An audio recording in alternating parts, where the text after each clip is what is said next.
Hello, folks. You are listening or viewing the Deal by Me podcast. This is where we ask guests to tell us your story. The story can be encouraging, inspiring, and also transforming. Today we have with us uh, Heather Markel, who will share her experiences and events with us. And we're so grateful to have her come and be with us today. If you are enjoying or will enjoy this podcast, I ask that you will subscribe to our podcast channel and also leave a comment and let us know what you think about this podcast. Folks, we have with us today, as I said earlier, uh, Heather Markel, this full-time traveler. She's a professional speaker and coach, and just a wide traveler, been all over the world, seemingly. She has an international best-selling book. And I probably should say an international best-selling author. She's been featured uh, on many uh, programs and podcasts, and I'm just grateful to have her come and share with us today. Heather, would you share with listeners a little of your background and a little bit more about what you do? You are such a fascinating individual that I know people will definitely want to hear more about you uh, as they, see you or listen to you. I want them to know this Heather Markel.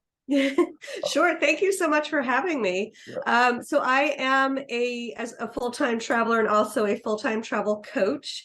And before all this, I worked in corporate. I tried the normal life thing. I spent over 25 years in corporate. I did sales, marketing, customer service.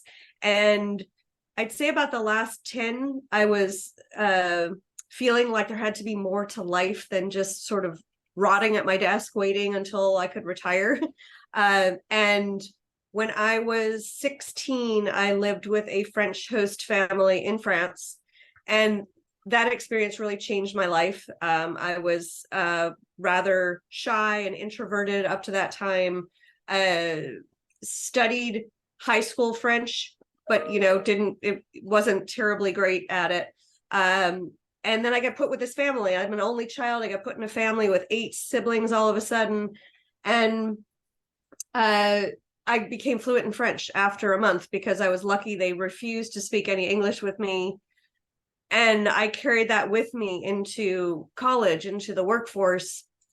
I had this love of travel. And I dreamed of, just quitting and traveling and meeting great people, and thought that was absolutely crazy. And the irony is, when I quit in 2017, people really thought, like, you're doing what? You're leaving, a decent job, a corporate job with benefits, to do what? And now it's kind of a trend. So yeah, so that's kind of a bit about my background. Okay, well, that's great to hear. Would you share with us, and I know you have traveled just to many countries, many continents. Just tell our audience how many countries have you gone, and how many continents have you visited? This is, it's Bruce Selim, you have an international traveler who's been almost everywhere. So talk to us a little bit about that. Yeah, well, actually, there's a lot of the world I haven't seen yet, but I, since quitting, have been to 6 continents, 33 countries. I was marooned in New Zealand for 2 years during the pandemic. So traveled New Zealand extensively, but that wasn't able to get out of New Zealand, obviously. But in total in my life, I think I'm up to 60 countries or so. So yeah, so quite a lot, and many more to go.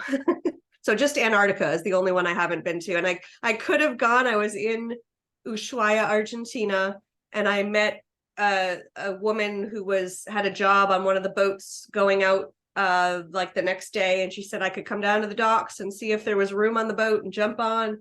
And I was tempted, but I didn't. And in the end, I'm really glad I didn't, because I met people that would have been returning from Antarctica that same time that I would have been going out. And they said it was 40 hours, 40 hours of strapped to the bed waves. Nope, not for me. When did you, I mean, how did you get into traveling? I mean, did it just something you decided to do? Was it something that just kind of happened? And as a result of it happening, you liked it, and then this is something that you began doing? Because I assume you were doing something before you start all of your traveling. Am I correct about that? So when I quit my job, I was, so I also, in addition to being the full-time travel coach, I'm also a business coach, but I was more focused on the business coaching back then. And I was planning to quit my job for that business originally. But then I realized that I actually needed to step back from everything. So when I started traveling, I was the corporate employee, I was a coach. I stepped back. I thought I was doing this for 3 or 6 months. I thought I was taking a career break to clear my head for 3 to 6 months, travel the world, and then come back and go back to real life. And what happened was I went to Costa Rica, Nicaragua, and Panama for 6 weeks. I had to come back for jury duty. So, and then I went off to Europe for several months, and it was a good, I plan to return. I plan to come back to my apartment. And I will say at the beginning, there is, as someone that had only taken vacation, when I hit that 2-week mark and realized this wasn't this one, I was like, oh, I'm not going home. What? Like I'm not on vacation. What's happening? That's sort of, I had an experience there that really changed things for me. And I almost gave up because I had a bit of a breakdown. And then when I found my way through it, I was like, oh, I just was, I love this life. And when I was in Europe, in 2018, I realized I loved what I was doing. I was doing the thing that I love the most in life. Why was I going back to a job? What? So I gave up my apartment, put some stuff in storage, and assumed I was coming back. I said, I'll give it a year. I'm going to go give myself a year and then come back. And oops. I just kept going. And 2019 was one of the best years of my life. I got to South America and Africa for the first time, and they both just blew my mind. And when the pandemic happened, I initially got really depressed because I thought I finally had the guts to quit my job and do the thing that I love most in the world. And now I can't do it. And then I realized when the pandemic is over, there's going to be a lot of people that want to do this. And so no, go ahead.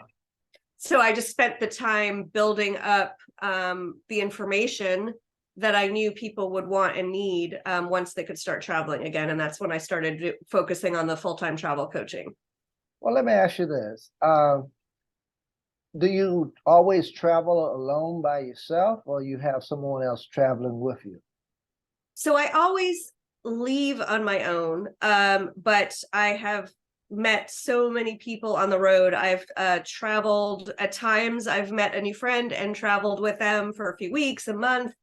I've done in Africa, I did a safari. So for several weeks, I was with other people that way. I also have friends in different places. So sometimes I've met up with and stayed with friends from before I quit. Ones I've made, when I was in Chile, I met a wonderful woman from Brazil, and then I went and visited her in Brazil. So it varies, but I'm always that first leg out, I'm on my own. But then whether I stay on my own or not, I mean, and to me, traveling alone is about, I might be alone in a room, but at the end of the day, like I'm on a bus somewhere with other people, I'm on a tour, I meet people, so it's like I don't always feel alone. You are very interesting, because most people, especially females, uh, wouldn't want to do all of this traveling by themselves, and yet you do it without seemingly a problem at all. You meet folks along the way you don't know. They become friends. So obviously, you have met a lot of folk that have become friends over the years, Yes. and that's it. That's really fantastic. To just come up and meet somebody you don't know, and then before you leave, you all are very good friends. I assume you stay in touch with each other and what have you. And do they meet you at other places? Let's say you're going to go to another place, and they are here, but you say, I'm going to go over here. Do they meet you there? How do y'all do this? So it's not always intentional, because one of the reasons I think I became a solo traveler is starting when I studied abroad in France in college for a semester, and then in England. And then I remember when I was in France, I was like, oh, I want to go. I haven't seen the south of France. I want to go to the south of France.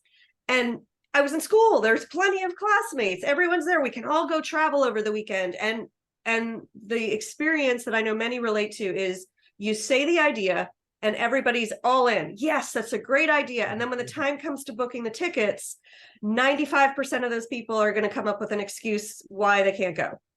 And so your choice is, I want to travel with someone, everyone's bailed out, I guess I won't go, or I'm going. And that was my attitude, is I'm going. Come with me if you want, and if you don't want to, I'm not going to use that as an impediment to me going. So and then in terms of, so a lot of the times I'm actually not doing an advanced plan, because even now it's happened. I've had friends over the course of several years tell me, oh, I want to meet up with you, I want to join you. It never happens. And it's a little hard because I no longer plan everything in advance.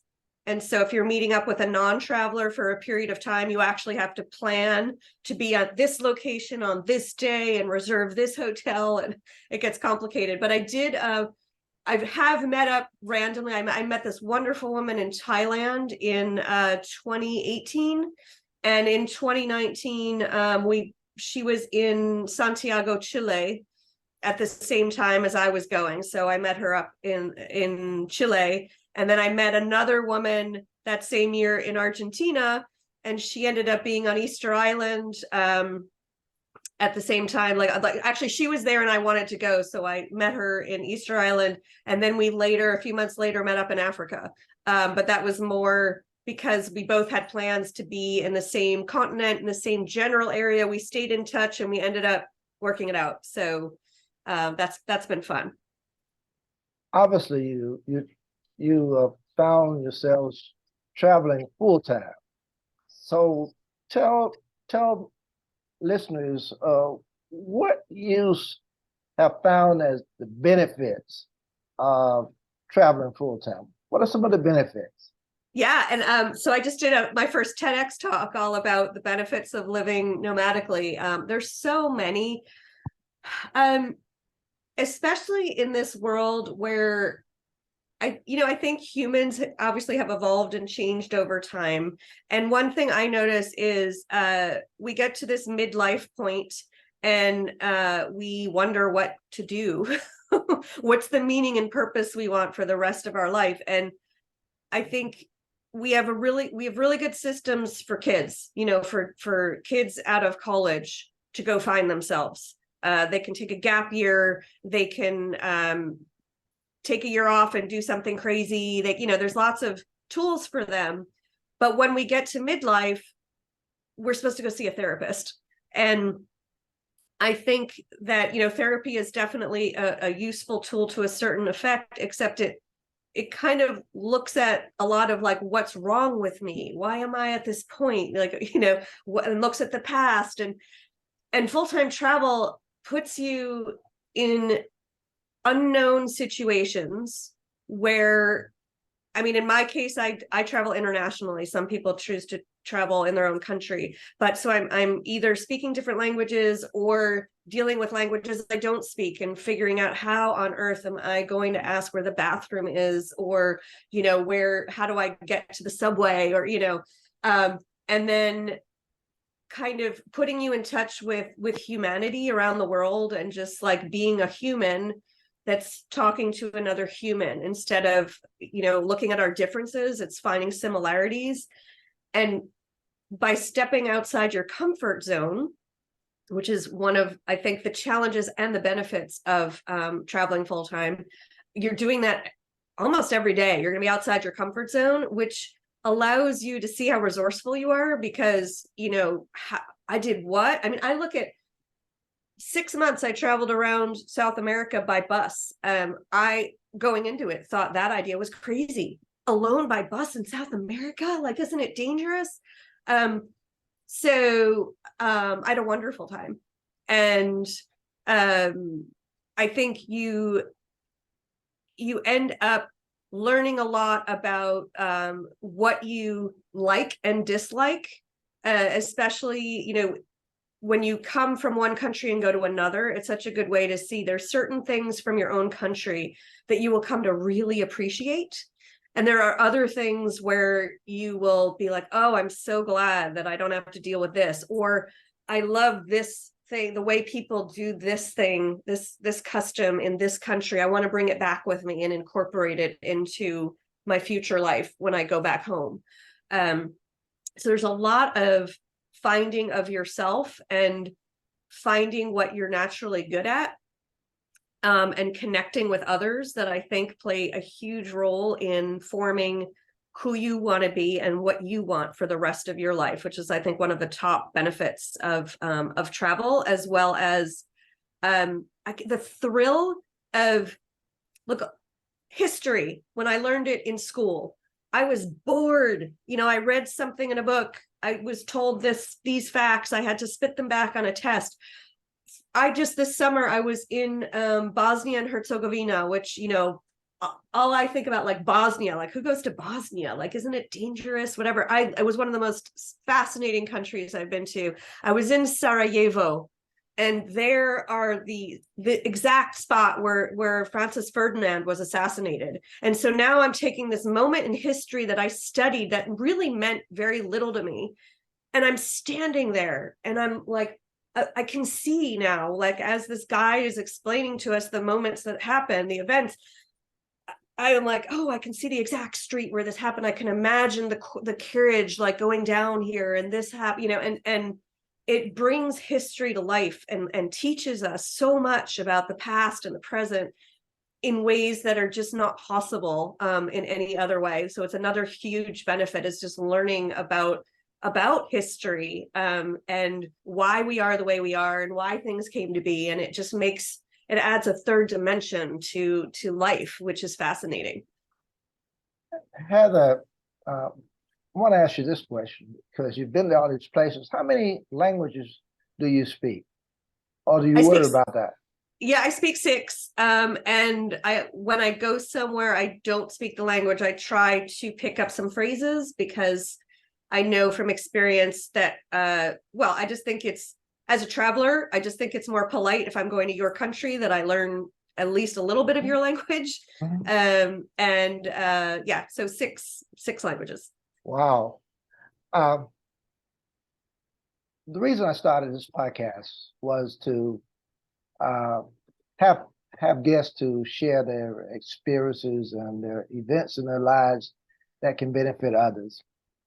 I just retired as a pastor of Traditional Missionary Baptist Church, where I was there for almost 32 years.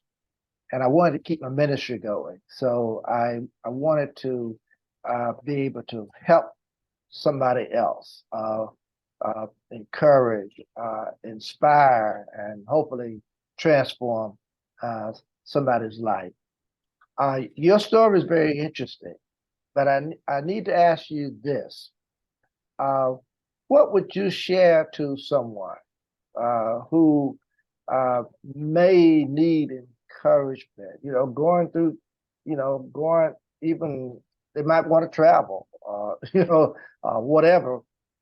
What would you say to them based upon your experiences and the events in your life? Can you share just a little bit of that?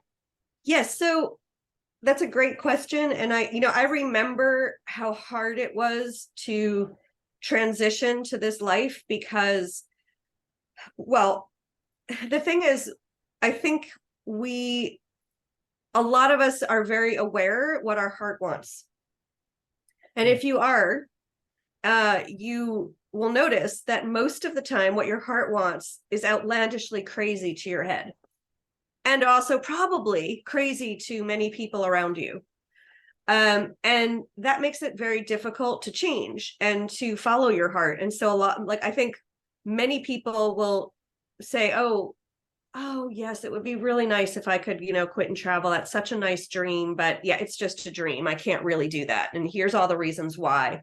And they'll just content themselves to not do it. And I actually reached a point, if I had not quit when I did, I told a friend, I said, I knew I had come to the point where I'd been talking about quitting so long that if after all that time I didn't do it, I was going to work on forgiving myself for not doing it and just make myself okay with moving forward. So I would say, knowing now that, wow, I've had this amazing life and experience that I've created, and all of the ways, it's so much more empowering to feel like you create your life rather than being a victim to it. And so if you're out there and you have this dream and you want to do it and you're stuck in the I can't do it, how can I do it? A few things. First, I would say start finding even 2 people that will love your idea, that will, when you say, oh, I don't know if I should, they say, why wouldn't you? Come on, let's talk about like all the reasons you should do it. So find yourself a couple of cheerleaders and start talking only to them about your idea, and stop talking about your idea to all the people that think it's crazy, because it doesn't help you. The other thing is, if you do something that's following your heart will put you in the right place at the right time. And at the end of the day, if you give it a go and it doesn't work out, even at that moment where, 2 weeks into my travels where I thought, oh my God, I'm not cut out for this.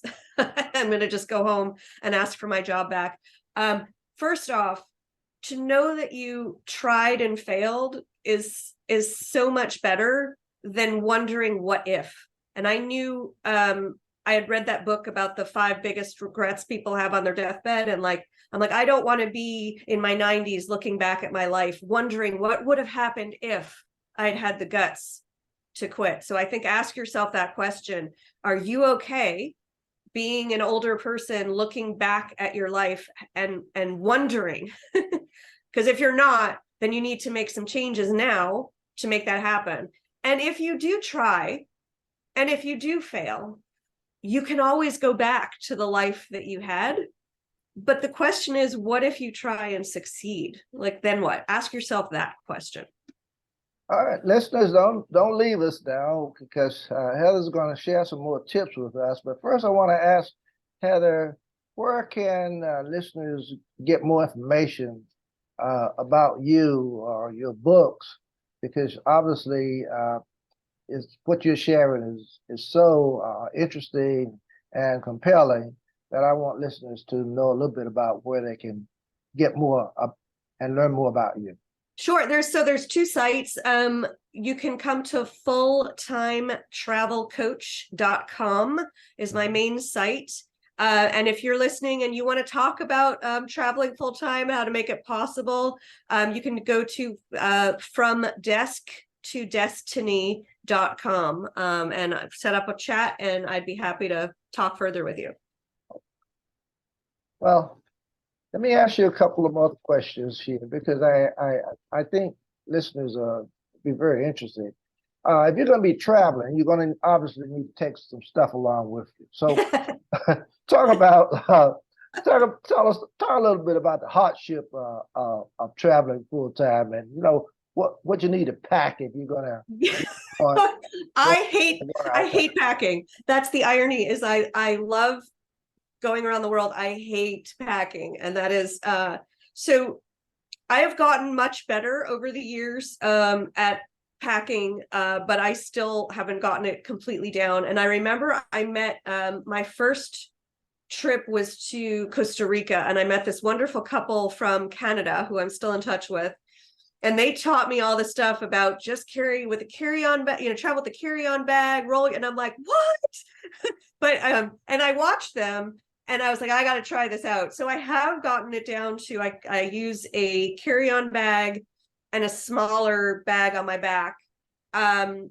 What I've learned is, in my case, because I'm working, so I'm blogging, I'm writing, I'm doing, videos, that kind of stuff. I have to travel with a computer and camera equipment.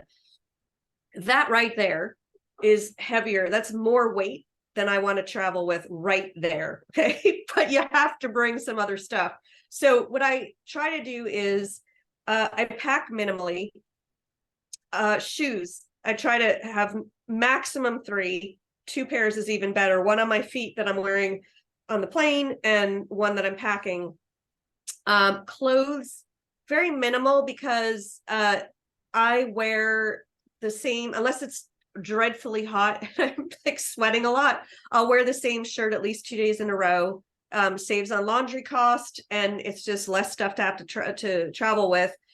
If you ever are missing anything, a local thrift shop is a cheap way to pick up something that you're missing. And I find too, when you go to different places, you'll notice, depending on what you've packed, there's probably going to be an item of clothing, like you want to blend in a little bit, you're going to need something, and that thrift shop gives you the way to pick that up easily. And the other great thing is, if you can, if you're in a place for a while, thrift shops are a great resource to pick things up and then donate them back. So when you move again, you don't have to carry them. Some of the most valuable things that I travel with, an eye mask and earplugs, because I can't tell you how many times, like, there's no blackout blinds, or you're in a hostel or something and it's really loud, put the earplugs in. So it's really about packing. I do a thing where I lay out what I'm bringing, and I put it into piles. And if I have any doubt, like, there's some pile that's like, oh, I have to have this. Like, yep, I need my underwear. Yep, I need a short sleeve shirt. But this, like, fancy sweater, I'm not sure how. No, okay, if I'm already saying I'm not sure, that doesn't come with me. So, separating out what you need and don't need into piles so you can see it is another really helpful tool. You have gone from working as a career in a corporate, in the corporate world, into full-time traveling. Now, this is amazing. 25 years, I believe, when looking at your bio in the corporate world. But then you give all that up. Yeah. And you decide that you're going to be a full-time traveler. Most people can't do that. That's a hard thing to do. So tell us well, let me put it this way. What are the toughest, or maybe 3 toughest part about transitioning from a corporate job into life as a digital nomad, full-time traveler? Yeah. Well, one thing was, money-wise, obviously you're giving up reliable income. I am lucky that I was an entrepreneur for several years before I quit. So I understood that money flows differently when you aren't in a kind of corporate job. But there was one of the hardest things was the mindset. And that's like one of the first things I work on with clients, because first we have these mindsets that keep us from believing that we can travel, right? So I spent years not quitting because I thought, I can't afford this. I can't, this doesn't make sense. But then when I did quit, I didn't understand how many other mindsets I had. It was like, oh, I've been trained and conditioned to think what? So all of those thought processes came out because now I've changed my life, and I had no idea that I was living under this set of rules, which worked for me in corporate. And now that I'm out of corporate, these rules don't work. What am I doing?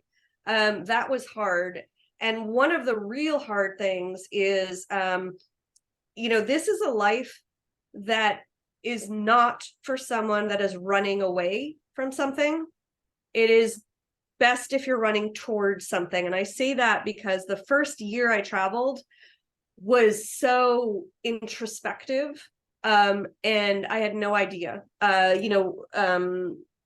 When people talk about like the Native American culture has that, like a vision quest, I would say I spent a year on an adult vision quest where I was presented with so many parts of myself I either didn't like or were hurt or had difficult experiences that I had to confront.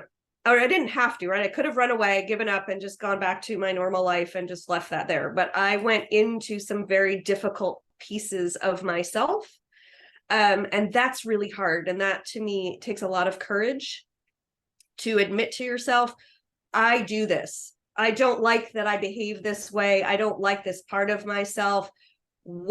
How do I want to shift this? And how am I going to make that shift? And that's a lot of work. It's tough, it's tears, it's but that is definitely one of the biggest hardships, I think, especially of the first year, and especially if you're traveling solo, because it will really get you. And I think if you're traveling in a couple, I would imagine as a couple, you're also going to be having some of these things come up, but now you have to not only work on yourself, you have to work on yourself with your partner, which can cause conflict, which can cause strain, which can cause you both to grow in different directions or grow closer. So that is a definite big hardship of travel. And the third biggest thing I'd say is the planning, like constantly having to figure out, where am I going next? How am I getting there? Where am I staying? And there you have it, Heather Markel, this full-time traveler, professional speaker and coach, international best-selling author. Oh, how thrilled we are. And I know listeners are going to really benefit from your sharing today. Again, Heather, thank you so very much for sharing with us today. We are so grateful for you.